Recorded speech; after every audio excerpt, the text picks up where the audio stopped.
Sorry, Steve, I was just going to say, when I get my words wrong, when I fall over something, when I forget matter. something I want to say and go back, then we'll know that it's real. So is it true that you grew up in Newcastle?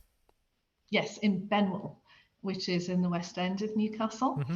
And at the time, in the 70s, it was picked as a community development project because it was recognised that there was pockets of poverty in the UK, Benwell being one of them. And the idea was to try and change that.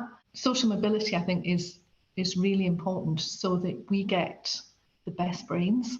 So the best brains to drive the country forward, to drive the world forward. And the best brains is not necessarily the most well-educated brains, the most, the richest people.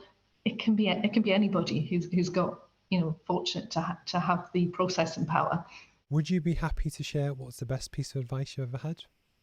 Yeah, sure.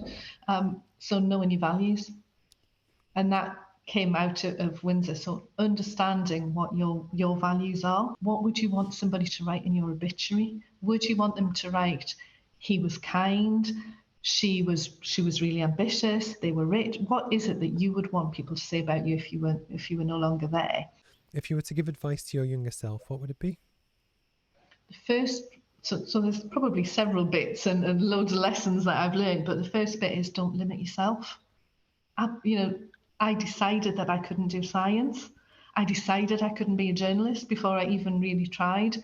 So the first bit, don't limit yourself, and try not to let anybody else limit you either. In meetings, so moving on from my younger self to now, you need to be visible. So you need to do the extra stuff. You need to try and get sponsorship.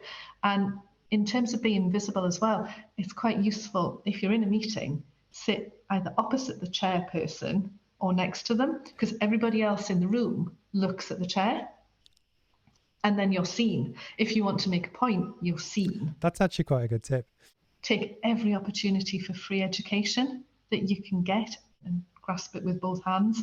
If you are successful, you absolutely have a duty to pay it forward.